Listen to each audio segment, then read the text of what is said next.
The White Book by Makavelli, Chapter 1981, Sanguineous. Mexico, Tijuana. Below the border, the temperature was dropping. The last week had been upwards of 100 degrees, but the tourists liked it that way. If they wanted comfort, they'd have gone to Cancun. This is the real Mexico, and just a few miles from America. The crossover at Ysidra, California stayed congested. Tijuana is known as a cheap little getaway that college kids and military men keep alive. Boys Town is street after street of cheap liquor, cheap food, and cheap women. Fat or skinny, young or old, it's filled every kind of pussy you could imagine, except free. Yosef had been here for a little over a month and would stay until around May when he'd go deeper into Mexico. That had become the routine for the past few years. Come here and hustle the vacationers during the holidays, and into spring break, sell them whatever they needed, be a guide for fresh faces, and watch out for the girls. He was fluent in Spanish, and now spoke English with an intentional accent. With his structured features and the way he'd let his hair grow long, most people thought he was native of Colombia or the Dominican Republic. Today, during siesta, he received 2 letters. One had told him about his family's worsening condition in the slums of New York. Marion had been reduced to performing odd jobs and at times living in shelters. Yosef was desperate to help. He was by no means well off, but he was well liked by most everyone he met, and because of that, he'd come in contact with Felix Ronaldo Barbosa, the writer of the second letter. Rumors about Felix were plenty, but facts were few. He claimed to be from Madrid and was thought to be around 25 or 30 years old. Not tall, but not short. Not light, but not dark. Not gay, but not exactly straight either. That, like most things about him, was rarely mentioned out loud because one thing that everyone was sure of, Felix was a killer. Orphaned by 5, he was jailed for robbing and murdering tourists by 10. Mostly old males who'd come to Boys Town looking for young ones. They'd linked him to more than 20 by his signature, castrated fellatio. At 15, he murdered his counselors and escaped from a Mexican youth home. He spent the next few years shuttling back and forth between there and the American West, making a name for himself as a hired gun. He got off on killing. When Carlos Brigante of El Cartel de Medellin needed hits done on some of its members who had been skimming in order to start their own crew, guess who he called? Felix knew it would be best to hit all 3 at once. He suggested using a bomb. Brigante objected. "Please, my friend, keep your killings clean." So many murders, Felix had lost count. Yet, he still got a thrill from the way people's expressions changed when they realized the Reaper was paying them a visit. He floated off for a minute, reveling in the thought. Brigante caught him. "Felix, pay attention. 2 of these men are hitmen like yourself, very shady characters. Do not take them lightly. And do not get any ideas." See, however you like. I get paid either way. My price is 100,000 US dollars and 2 kilos. I have plans on the other side of the border. Maybe it was the early work with the old men, or maybe the years in the prison weren't kind to him. Whatever the case, Felix sometimes required a man's touch. Still, he had a reputation to uphold, and that was difficult enough with his looks. He had a swimmer physique with a well-tattooed torso, the most prominent of which were dog tags with the inscription, "Carpe Diem." The tan skin on his face was smooth and even, except for a scar that ran from his right eye into his Caesar-cut hairline. He had no problem picking up trade, if that's what he wanted, just not in Boys Town. He'd been in the States for a few months. When he returned, he stopped in his favorite strip club, the Titty Bar. All was in place except for the new bouncer they called Javier. Felix watched him make moves for a couple of days, always on the low, never bringing attention to himself or his customers. Javier had been watching back, and not just Felix. It was March of 1980, and spring break was underway. 5 guys from Arizona University had been hanging out day and night, and all had scored except the one they called Rodney. First clue. He was a 6'1", James DeBarge-looking cat, complete with jerry curl and neon colors. While his boys slept, he'd cruise the strip during the middle of the day when none of the real action was out. Second clue. On his 3rd day there, Felix approached Javier with a proposal. "What's up, my friend? How'd you do? They call you the barbarian, but some call you the cat. Which do you prefer?" Javier looked off to the side, scouting the area. "If you can do this thing for me, you may call me friend." Javier looked at him. Felix smiled and continued. "I would like a bottle of beefeater gin to go. They are all out at the bar. Can you help me?" He opened his hand, exposing a folded $100 bill. Javier muffled his laughter. "The cat," he thought. "My friend," he said, "I've just the one for you."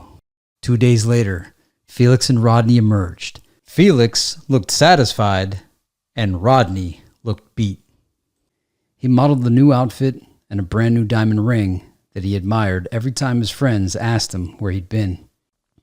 Javier said nothing as Felix approached him. "Come with me, my friend. We have business to discuss." Outside in a black Suburban, Felix gave him another $100 bill. "I already know I have your confidence. Now I want you to know that you have mine. Okay, Joseph?" Joseph looked inside and outside the car for signs of a setup. "It is okay, my friend. You and I are the same, you know. The bitch Rodney, he work in a bank in Tucson. The FBI, they show him photographs of their most wanted. That is how he recognized you. He's kind, has eyes like the owl. They can see in the dark. Don't worry, my friend. I tell him to hold his fucking tongue, or I cut it out. Now, I have another proposition for you." Felix held out 2 Polaroid pictures. "Do you know these men?" "I've seen them around," said Joseph, relieved. "They're part of the Primera Clase crew. They used to be with Escobar and the Medellin." "That's right. You're wise, my friend. I'm going to leave 2 señoritas with you. They are very beautiful, and whatever dinero they bring you, we will split. When you see the men, tell my girls. They will know what to do." Almost a week passed before Primera Clase showed up with a couple more guys. Too bad, thought Joseph. Babysitting was paying well. He'd definitely have something to send to the boy on his birthday. The girls went straight for the hitmen, leaving the traitor and the other 2 alone. Joseph sent more girls over to keep them occupied. A half hour later, a blonde in a large hat and expensive pants outfit strolled up to him and asked for a light.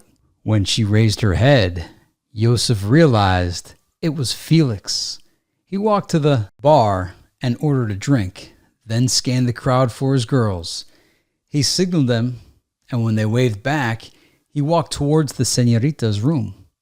The girls whispered something to the traitor as they led him and the hitmen to an upstairs room, leaving the other 2 guys on the dance floor.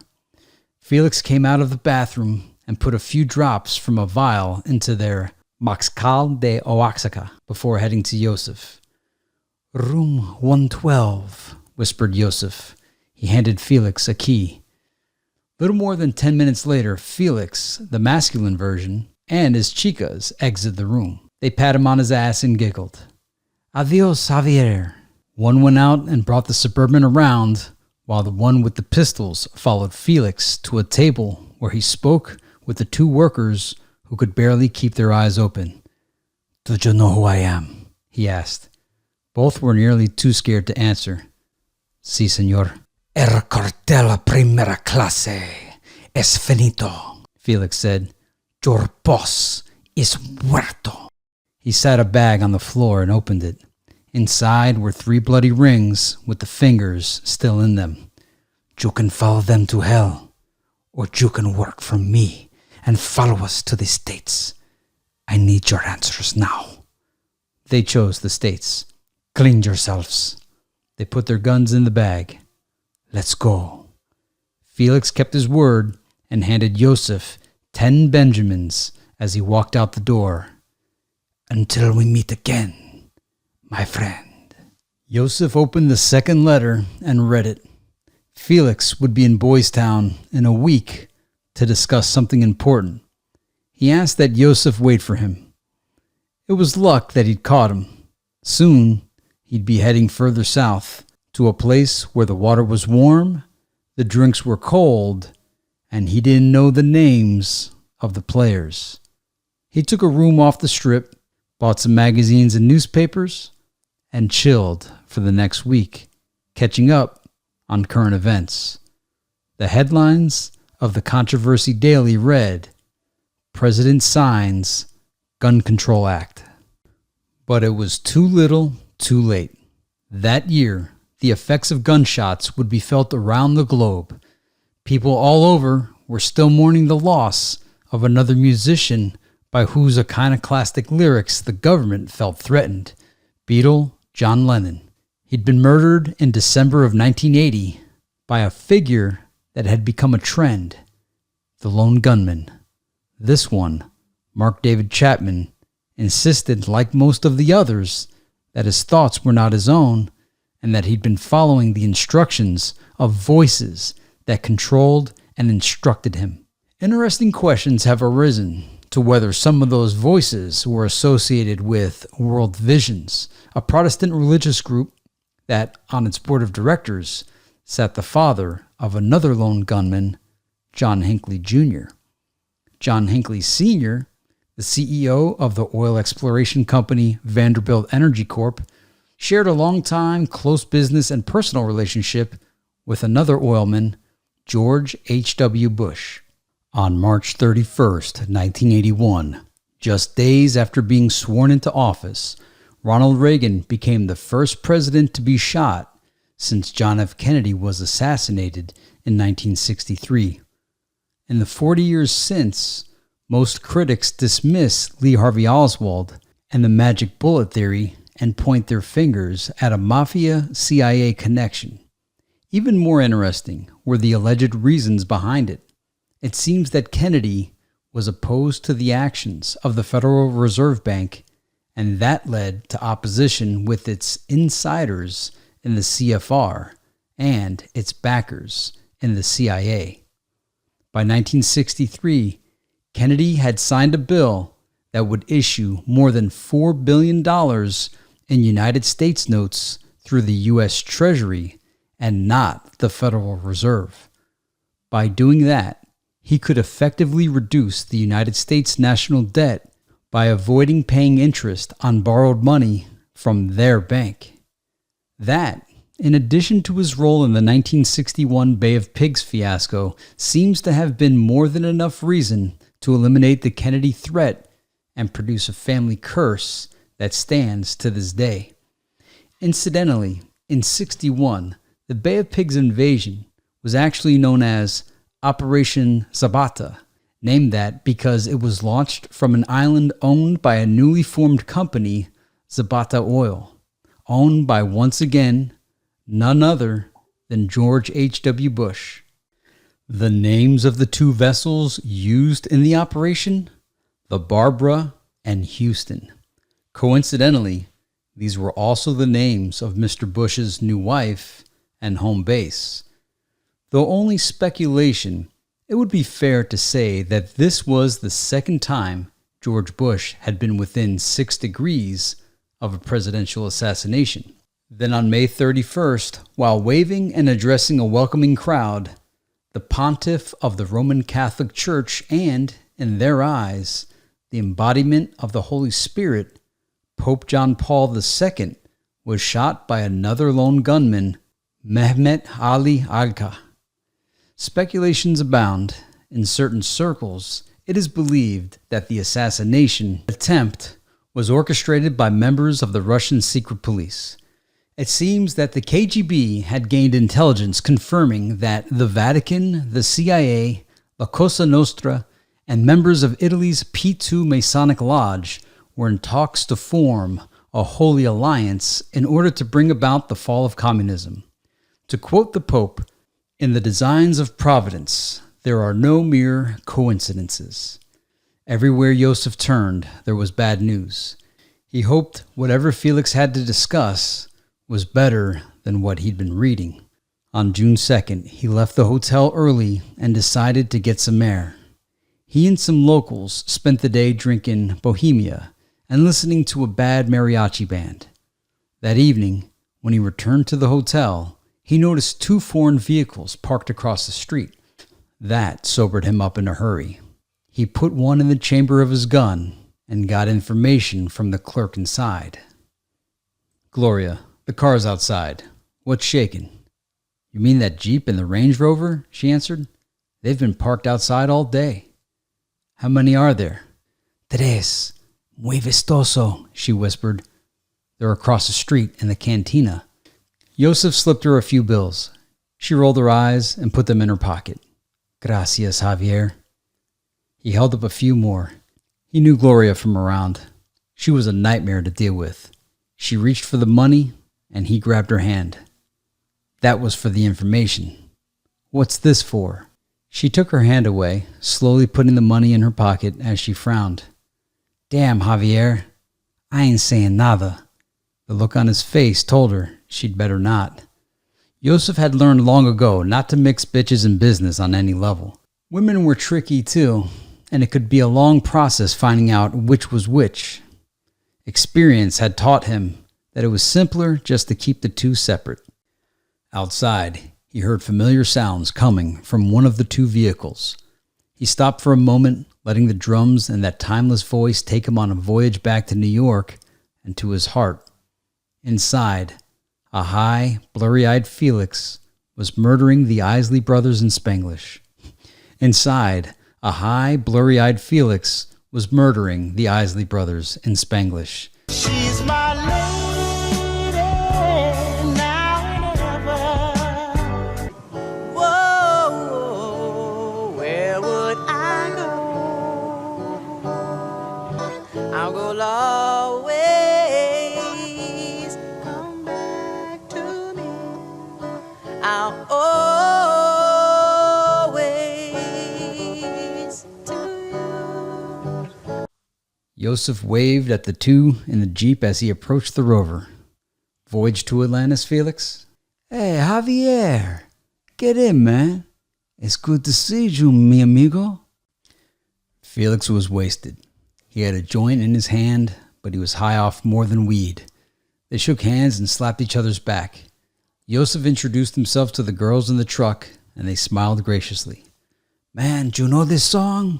asked Felix. "I love these Isley brothers. This song right here, it reminds me of home. Here, fucking Mexico, you know?" Felix sighed. "What it remind you of?" "The same thing. Home. It had just come out in 77. Me and Marion played it out the night I left." "See, it is a good song for making love to, no?" Felix hit the joint and sympathized with his friend. "Amigo," he said, "I know it's hard for you not to be with your family, but I have got good news." He looked at the girls. "Let's go outside." When it was safe to talk, Felix filled him in on the last year. "We stay for a while in California, but esos make things too hot there. Our guy in Tucson, he keep calling. Then I get to thinking, this Punto works for a bank. I go out there and check things out. Business good. So I start to set things up. After about a month, we hit it." Felix smiled, opening his arms wide so Yosef could see his wealth. He was living the life. Designer shirt, the 2 huge diamond rings, the ostrich boots, and belt with the heavyweight championship buckle, plus the range. Now, my friend, we're going to do it again. George, he don't want in this time, so I think of you. And this time, our guys say there is more money to be made. You are looking at about $200,000. You didn't have any problems before? Asked Yosef. No, everything was smooth, like a baby's ass. Felix smiled drunkenly. We did not even kill nobody. The smile went away. Besides, all you have to do is drive. They never know you there. Yosef figured he had nothing to lose. The agency was after him anyway. With that kind of money, he could bring the family down. They could live a good life in Mexico, start a business, and sell the Policia marijuana. It was worth the risk. I'm in, he said. Good. Felix patted his shoulder. We leave in 3 days. NYMP. It was a gaudy ring that covered 2 fingers and spelled fresh in fancy curved letters with diamond cuts.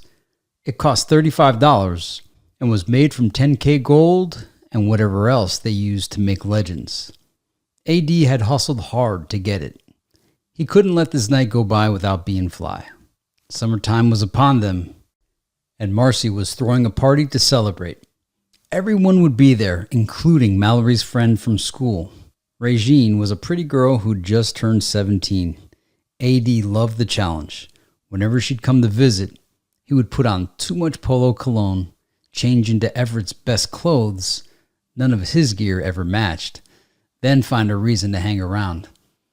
Regine was like Mallory and didn't get out much. She thought AD's moves were cute, but she had her eyes set on something bigger. Saturday night at the party, everyone was grooving. Early on, the boomboxes sat on card tables blasting hit songs by The Deal, Stephanie Mills, and Silk's Call Me. Now the bass pumped and the SOS band clapped and chanted, "Let's do it." Doing it was exactly what AD had planned. But he didn't have all night. It was getting late, and Diane would be on his ass. But that was the least of his worries. He had to make his move on Regine soon so he could get upstairs and put Everett's shirt back before he came home. AD had his cousin Theo looking out for Everett's car. Theo took a gulp and spit. "Billy D. Williams is a lying bastard, man. This shit is nasty." "What you gonna do, man? Hurry up. You've been peeping her all night." Theo had grown impatient. Between playing lookout and sneaking malt liquor with AD, he had no time to find his own groove. I know, said AD. She keeps looking over here too. She must want me to come over there. If you don't, I will. Slow down, Jim Shoe. I'm waiting for the right time. I ain't gonna be out there disco dancing and shit. 2 or 3 songs later, the DJ slowed things down with some oldies. Average White Band's Schoolboy Crush started, and AD made his move. Mallory popped her gum when they showed up. "Nope, you've been looking over here all night. She ain't going with you." AD stayed cool. "Shut up, Mallory." When Theo laughed, Mallory slapped him and took off running. He chased her, and Regine's eyes darted from side to side, looking over AD's shoulder. "Ray, come on, let me holler at you a sec." "Where we going, AD? You want to dance?" "Nah," he mumbled. "I want to see what's in your Calvin Klein pants." "I heard you," she said. "What?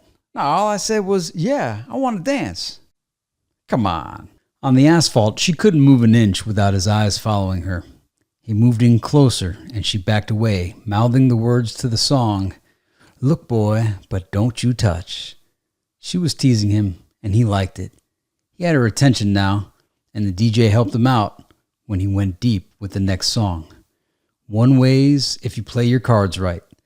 They moved closer together. AD wore the polo around her so much that it reminded her of him. She breathed in deep, and her chest pressed against his. This was it. Their bodies moved rhythmically from side to side as she sang to him. He slid his hands over her butt. She didn't stop him. Guess what they say about Calvins is true, he thought. Things were working out so well that he'd forgotten he planned it like this. Then Theo called them. The dancers opened their eyes, and Regine pushed him away. Everett put his hand on AD's shoulder. Let's go, Casanova. Your mother wants you. People were laughing, and AD heard some girl say, Damn, homie dissing you. On the way up, Everett dissed him some more. Let me see that ring. Fresh, he laughed. If you didn't spend your little weed money on shit like this, you could buy your own shirts. Take my shit off. Fuck you, said AD before running ahead. Take your shit. And I ain't selling weed. Regine bought me this ring. Mama is asleep, yelled Everett. Better not wake her up. Minutes later, they were wrestling like old times. But now, the fights had grown more intense. Man, get off me, yelled AD. Shit, get off me, E. Diane was asleep in the front room, and no one but Theo could hear his muffled cries. He was smaller than both of them and wasn't about to get involved. What'd I tell you about wearing my gear, punk? Huh? How many times I gotta say it? I done told your ass 9 or 10 times to stop fucking with me. Everett, Theo said nervously. That pillow over his face, man. He can't breathe. You stay your little ass out of this before you get it too, said Everett. AD was big for 11. Everett had a knee in his back and one hand on his head as he punched him. As AD struggled to get free, he kicked over a glass. When it broke, he ran for the door and Theo followed. AD's chest heaved as he tried to catch his breath. Everett stayed at the bed, smiling, as he and his brother locked stairs. AD wasn't laughing. You got one more time to pull it, E. AD took a few breaths. One more time, and you gonna come up missing. Everett continued forcing smile, even though something gave him the feeling this was more than a threat. And you got one more time to be in my shit, he said. What the hell is going on in here? Yelled Diane. Y'all breaking up what little we got? AD brushed past her, and she yelled for him to come back. It was 12:30 a.m. He ignored her and walked out the door. Theo thought quickly. Aunt Diane, you want me to go get him? Yeah. And y'all hurry back in here. Diane looked and sounded tired when she spoke to Everett. You too old for this. I can't have this out of you. You supposed to be helping me. Everett frowned. He was already embarrassed and angry about being back in the house. The move was supposed to be temporary, but almost a year had passed. He'd been gone since 77 when he and Filani moved in together. That's a whole other story. When Everett left, JL moved in full time. He found a job working on an assembly line and gave up on hustling. He was now a customer and wanted to be high. So high. Every week, he'd take his check straight to the dope man. Whatever money was left when he came home, he'd hand over to Diane, who'd skim off a little for her a bump. Her job at the dollar store paid the bills, and they'd use JL's check to do for the kids. Needless to say, they didn't get much. Things went on like that until the factory cut JL's hours in half. It was either his fix or his family. By October of 80, he could no longer stand the pain and came home broke 3 weeks in a row. He and Diane got into their biggest yelling match since he'd been back. It opened old wounds. She wanted him with her. He wanted to be free. She went to stay the night at Everett's before she said something she'd regret. That night, JL packed and left for good. He'd begged, stole, and he'd borrowed. Now, he was easy like Sunday morning. Come on, Ma. You know if the store was still open, I'd be giving you some more money. I'm gonna get a job. It's just taking a while. It ain't about the money, Everett. I know what you're doing out there to make money. You can't do shit around here without people talking. And I know you blame that girl moving that boy in your apartment on me.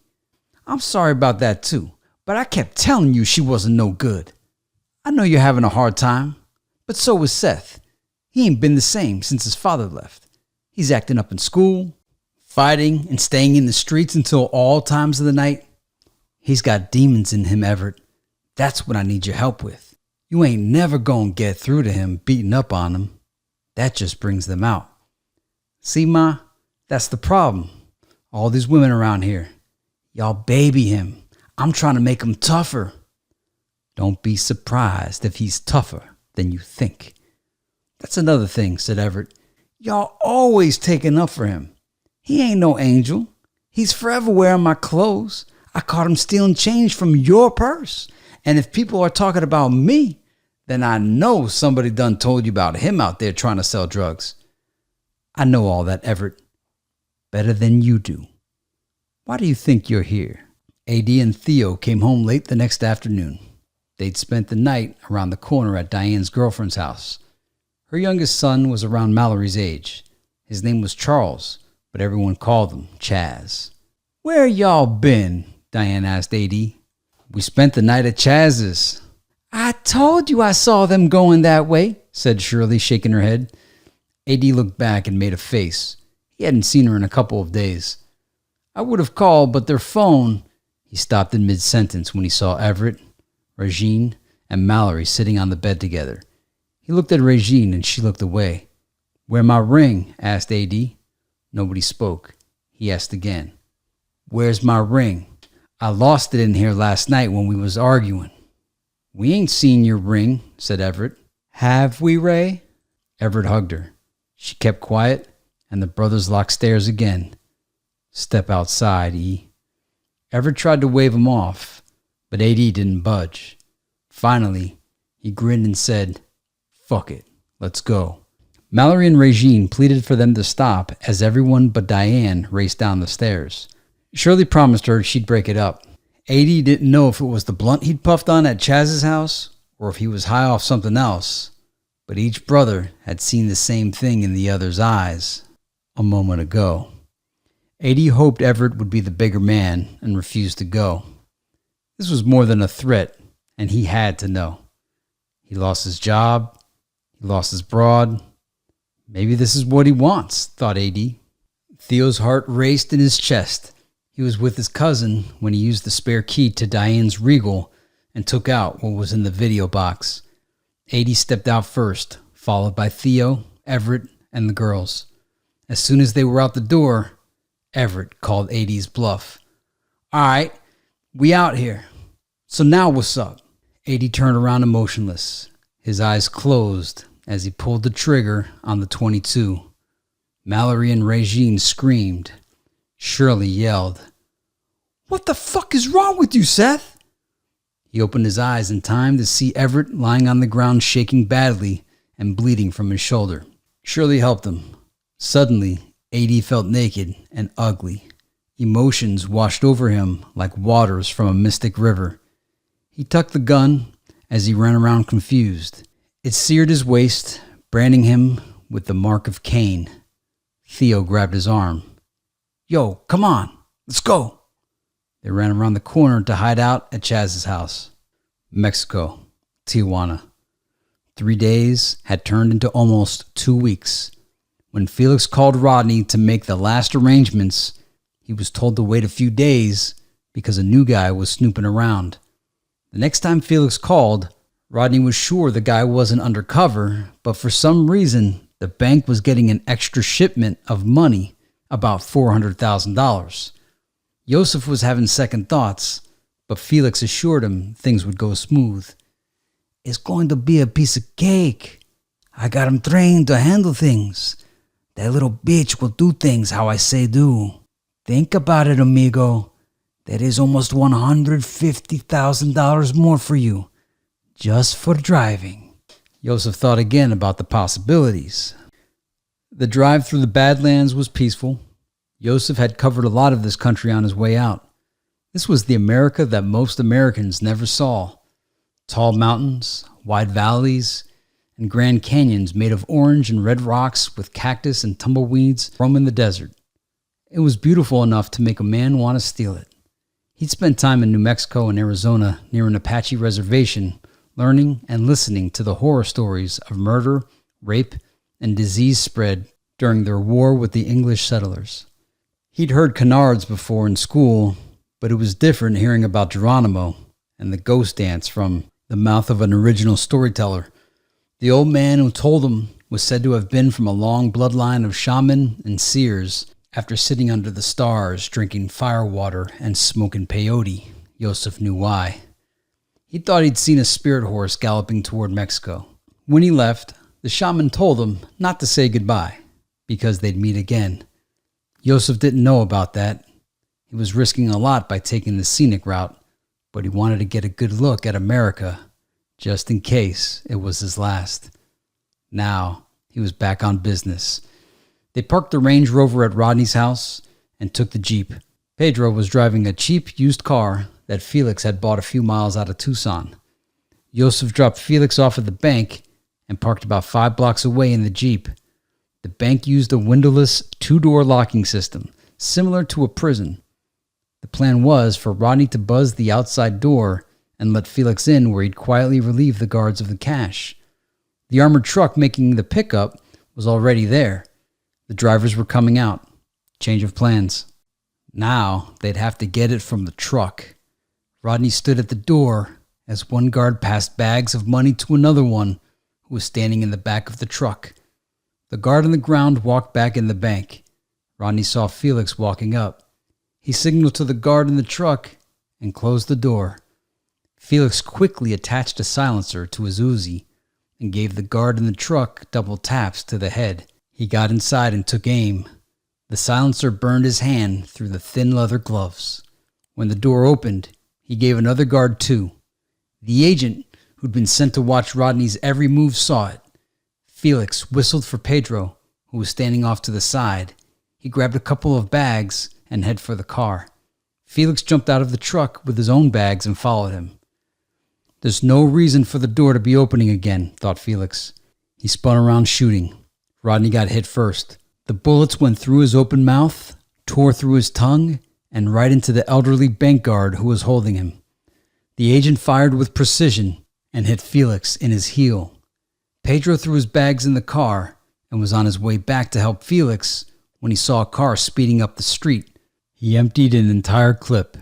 The car crashed and killed the driver. The agent's pistol was no match for the Uzi's extended clip. He ran out of bullets, and Felix nearly cut him in half, but not before he and Pedro caught a few more bullets. Pedro fell dead next to Felix. The agent's gunfire had hit the bags, and money blew down the street. Felix stuffed his pockets as he limped to the car, hopped in, and sped off to meet Yosef. He never made it. The car crashed a half block behind the Jeep. Yosef could hear the sirens as he backed down the street to get him. A steady stream of blood flowed from Felix's chest, but he was still trying for the bags in the back of the car. Yosef yelled, "Leave them!" They hopped in the Jeep and narrowly got away. Yosef kept driving as his dream and Felix's life slipped away. Both of them died on the highway. Yosef took Felix's jewels and close to $50,000 from his pockets before he buried his body in the desert. Afterwards, he took a nice, long look at the mountain range.